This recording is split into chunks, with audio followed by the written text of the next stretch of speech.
प्रकरण 1 धार्मिक सामाजिक जागृति। राजा राममोहन राय। सारांश। રાજા રામમોહન રાયના લગ્ન બાળપણમાં થયા હતા. તેમના ભાઈનું અવસાન થતાં તેમના ભાભી સતી થયાની અસર રાજા રામમોહન રાય પર ખૂબ પડી. તેથી તેણે બાળ લગ્ન સતી પ્રથા, બાળકીને દૂધ પીતી કરવાનો ઉગ્ર વિરોધ કર્યો. આ ઉપરાંત તેણે ઝુંબેશ પણ ચલાવી અને 19મી સદીમાં ભારતની નવજાગૃતિ માટે સામાજિક, ધાર્મિક અને રાજકીય ચળવળનો પાયો નાખ્યો. સૈદ્ધાંતિક સમજ. રાજા રામમોહન રાયનો જન્મ ઈસવીસન 1772માં બંગાળના હુગલી જિલ્લાના રાધાનગર ગામમાં બ્રાહ્મણ કુટુંબમાં થયો હતો.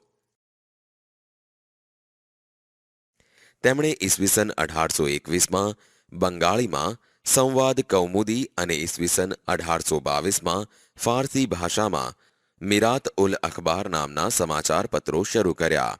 તેમજ ઈસવીસન 1828માં બ્રહ્મો સમાજની સ્થાપના કરી. ઈસવીસન 1829માં અંગ્રેજ ગવર્નર વિલિયમ બેન્ટિકે સતી પ્રથા ઉપર પ્રતિબંધ મૂકતો કાયદો ઘડ્યો. આમ રાજા રામમોહન રાયે અખબારી સ્વાતંત્ર્ય, વાણી સ્વાતંત્ર્ય, સ્ત્રી અધિકાર, વ્યક્તિ સ્વાતંત્ર્ય અને કારોબારીથી ન્યાયતંત્રને લગતી ભલામણો બ્રિટિશ સરકારને કરી. ઈસવીસન 1830માં દિલ્હીના બાદશાહે પોતાના જાગીરી હક અંગેના કેસ બાબતે રાજા રામમોહન રાયને ઇંગ્લેન્ડ મોકલ્યા.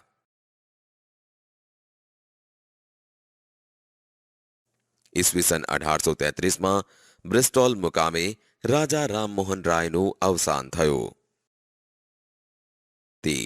સારાંશ. દયાનંદ સરસ્વતીએ નાની વયે જ મૂર્તિ પૂજા અને કર્મકાંડની બિન ઉપયોગિતા સમજાઈ. તેમણે સત્યની શોધમાં ગૃહત્યાગ કર્યો અને મથુરામાં સંન્યાસ લઈ સ્વામી વિરજાનંદને પોતાના ગુરુ બનાવ્યા. તેમણે બાળલગ્ન, ક્રિયાકાંડ, સતી પ્રથા અને અસ્પૃશ્યતાનો વિરોધ કર્યો હતો. ઉપરાંત તેમણે ધાર્મિક, સામાજિક અને રાષ્ટ્રીય દ્રષ્ટિએ દેશની એકતા સાધવાનો પ્રયાસ કર્યો.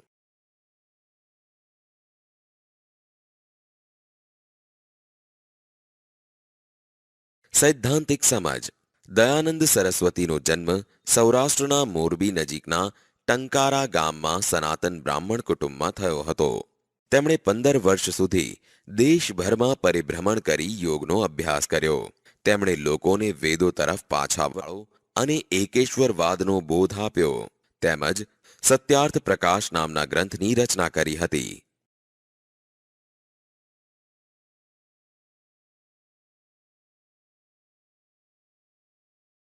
દયાનંદ સરસ્વતીએ આર્ય સમાજની સ્થાપના ઈસવીસન 1875માં કરી, જેનો પ્રચાર પંજાબ, લાહોર, ઉત્તર પ્રદેશ, રાજસ્થાન અને ગુજરાતમાં કરવામાં આવ્યો. આર્ય સમાજે ધર્માંતર પામેલા હિન્દુઓને હિન્દુ ધર્મમાં પાછા લાવવા માટે શુદ્ધિ ચળવળ શરૂ કરી, જેનાથી હિન્દુઓને પાછા આવવાના દ્વાર ખુલ્લા મુકાયા હતા. સ્વામી દયાનંદ સરસ્વતીના અવસાન પછી લાલા હંસરાજ, પંડિત ગુરુદત્ત અને લાલા લજપતરાય જેવા નેતાઓએ સંસ્થાની પ્રવૃત્તિઓ ચાલુ રાખી. સ્વામી શ્રદ્ધાનંદે ઈસવીસન 1902માં હરદ્વાર પાસે કાંગડી ગુરુકુળ અને ગુજરાતમાં વડોદરામાં આર્ય કન્યા વિદ્યાલય શરૂ કરવામાં આવ્યો, જેમાં શિસ્ત, શ્રમ, સંયમ અને ચારિત્ર્યના પાઠોનું શિક્ષણ આપવામાં આવતું હતું.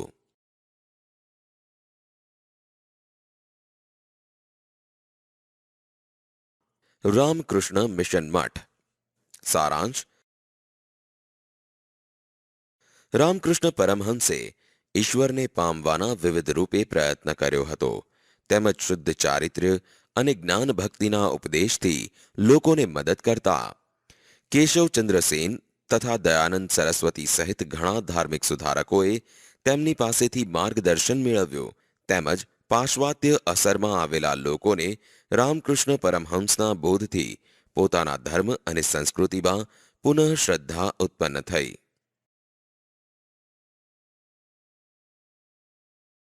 સૈદ્ધાંતિક સમાજ. રામકૃષ્ણ પરમહંસ ભારતીય સંસ્કૃતિના જ્યોતિર્ધર અને બધા જ ધર્મોના સત્યને પામનાર સંત અને સુધારક હતા. તેમનો જન્મ બંગાળના હુગલી જિલ્લાના કામારપુકુર ગામમાં થયો, તેમજ બાળપણથી જ ધાર્મિક પ્રવૃત્તિઓમાં તેઓને રસ હતો. તેથી કોલકાતા પાસે આવેલા દક્ષિણેશ્વરમાં કાલી માતાના મંદિરના પૂજારી હતા. સ્વાનંદ. નરેન્દ્રનાથ દત્ત ઈસવીસન 1863 થી 1902 નામના બંગાળી સ્નાતક રામકૃષ્ણ પરમહંસના સંપર્કમાં આવ્યા અને તેની જ્ઞાન પીપાસાની તૃપ્તિ રામકૃષ્ણ પરમહંસે કરી. આમ નરેન્દ્ર રામકૃષ્ણના શિષ્ય બન્યા અને સંન્યાસ લઈ સ્વામી વિવેકાનંદ નામ ધારણ કરી ભારતીય અને પાશ્ચાત્ય તત્વજ્ઞાનના ઊંડા અભ્યાસી બન્યા. સ્વામી વિવેકાનંદે લોકોને દુઃખી માનવોની સેવા કરવા અને તેમાં જ ઈશ્વરના દર્શન કરવાનો બોધપાઠ આપ્યો. તેમજ તેમણે ભારતના યુવાનોમાં ભૂતકાળ પ્રત્યે ગૌરવ અને ભવિષ્ય માટે શ્રદ્ધા જાગૃત કરી.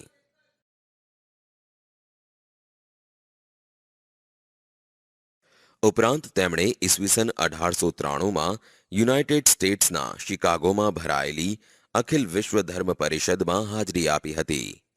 આમ બાદમાં યુનાઇટેડ સ્ટેટ્સ, યુરોપ, ઇજિપ્ત, ચીન, જાપાન વગેરે દેશોમાં પ્રવાસ કરીને ભારતીય સંસ્કૃતિનો ફેલાવો કર્યો.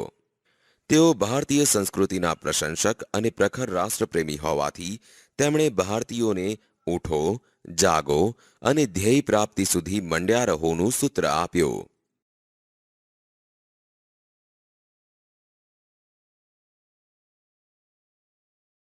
સ્વામી વિવેકાનંદે ઈસવીસન 1897માં બેલ્લુરમાં રામકૃષ્ણ મિશન મઠની સ્થાપના કરી, જેમાં વિવિધ કાર્યો દ્વારા માનવ સેવા કરવાનો આદર્શ અપનાવવામાં આવ્યો.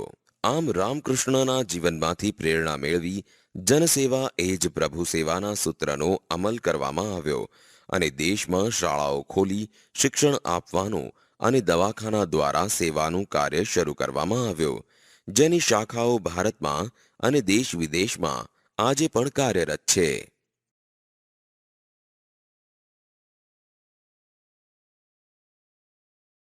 મુસ્લિમ સમાજમાં સુધારાની ચળવળ. સારાંશ.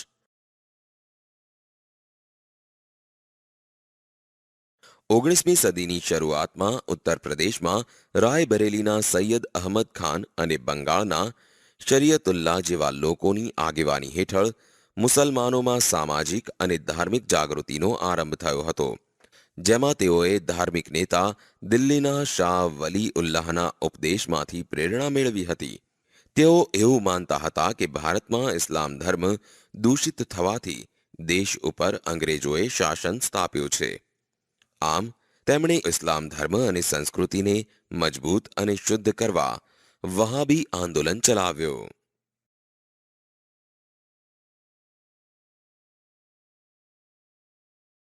સૈદ્ધાંતિક સમજ.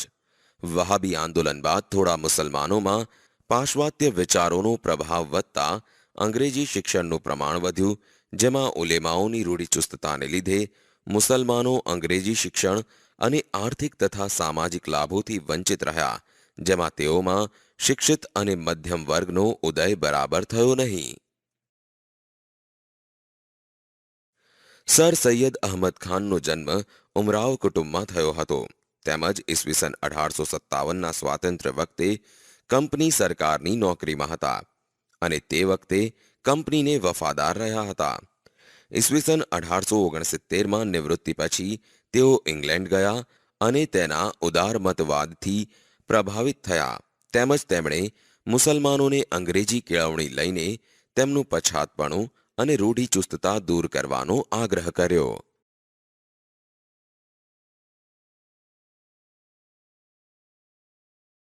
તેમણે ઈસવીસન 1870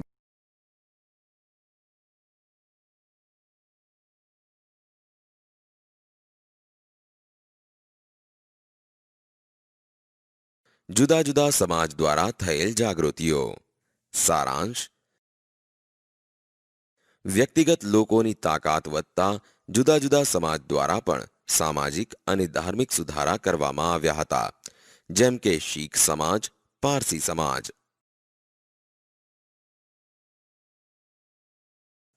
સૈદ્ધાંતિક સમાજ 19મી સદીના સુધારાની અસરથી પ્રભાવિત થઈ ગુરુદ્વારાઓમાં પ્રવેશેલા દૂષણોને દૂર કરવા અને સારી વ્યવસ્થા કરવા માટે શિરોમણી ગુરુદ્વારા પ્રબંધક સમિતિની રચના કરવામાં આવી.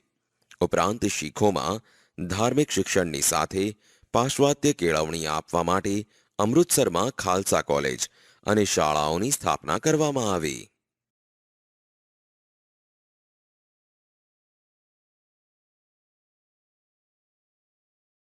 અંગ્રેજી કેળવણી પામેલા પારસી યુવાનોએ ધર્મ અને સમાજ સુધારણા માટે ઈસવીસન 1851માં રહનુમા ઈ મઝદયર સભાની સ્થાપના કરી, જેના નેતા દાદાભાઈ નવરોજી હતા. આ સંસ્થા દ્વારા રાષ્ટ્ર ગોફતાર નામનું મુખપત્ર શરૂ કરવામાં આવ્યું, જેણે પારસી સુધારણા આંદોલનને વેગ આપ્યો. કેઆ તથા બહેરામજી મલબારી દ્વારા ધર્મ અને સમાજ સુધારણાનું કાર્ય કરવામાં આવ્યું, જેમાં કામાએ શિક્ષણના પ્રચાર ઉપર અને મલબારીએ સ્ત્રી ઉન્નતિ પર ભાર મૂક્યો. ઉપરાંત તેમણે બાળ લગ્નનો વિરોધ કર્યો તથા વિધવા વિવાહને ઉત્તેજન આપ્યો. આમ મલબારીના પ્રયત્નોને લીધે સરકારે ઈસવીસન 1891માં લગ્ન માટે સંમતિ વય ઠરાવતા કાયદાની રચના કરવામાં આવી હતી. જુદા જુદા જિલ્લાના સુધારકો. સારાંશ. અલગ અલગ રાજ્યોની જેમ જિલ્લાઓમાં પણ વ્યક્તિગત સ્તર પર સુધારા કરવામાં આવ્યા હતા, જેમાં જ્યોતિબા ફૂલે અને ઠક્કર બાપાએ આગળ પડતો ભાગ ભજવ્યો. સૈદ્ધાંતિક સમજ. જ્યોતિબા ફૂલે મહારાષ્ટ્રના જાણીતા સમાજ સુધારક હોવાથી તેમણે સ્ત્રીઓ તથા દલિતોના પ્રશ્નો હાથ પર લીધા. ઈસવીસન 1857માં તેમણે પૂનામાં કન્યાશાળા શરૂ કરી તેમજ વિધવાઓને પુનર્લગ્ન કરવામાં મદદ કરી. સમાજમાં બ્રાહ્મણોના આધિપત્ય સામે પડકાર ફેંકી લોકોમાં આત્મવિશ્વાસ, હિંમત અને ઉત્સાહ જગાડવા માટે તેમણે સત્યશોધક સમાજની સ્થાપના કરી.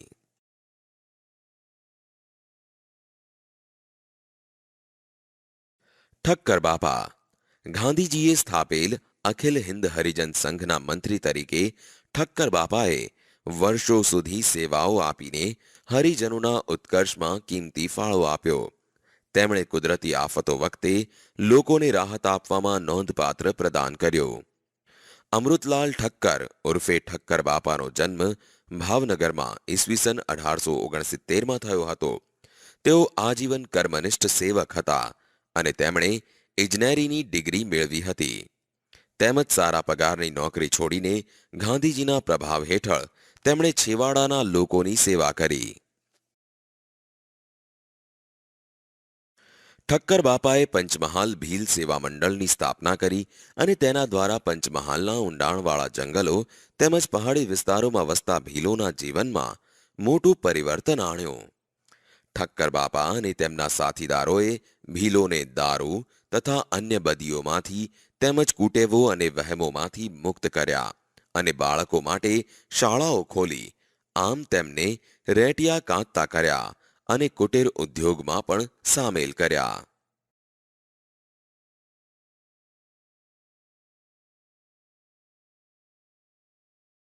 સમય જતાં લોકોમાં રાષ્ટ્રીય ચેતના વિકસિત બની અને તેઓ સ્વાતંત્ર્ય ચળવળ તરફ વળ્યા. ગાંધીજીએ અસ્પૃશ્યતા નિવારણને મહત્વ આપતા પછાત વર્ગોની સ્થિતિ સુધારવાના પ્રયાસોમાં નોંધપાત્ર પ્રગતિ થઈ.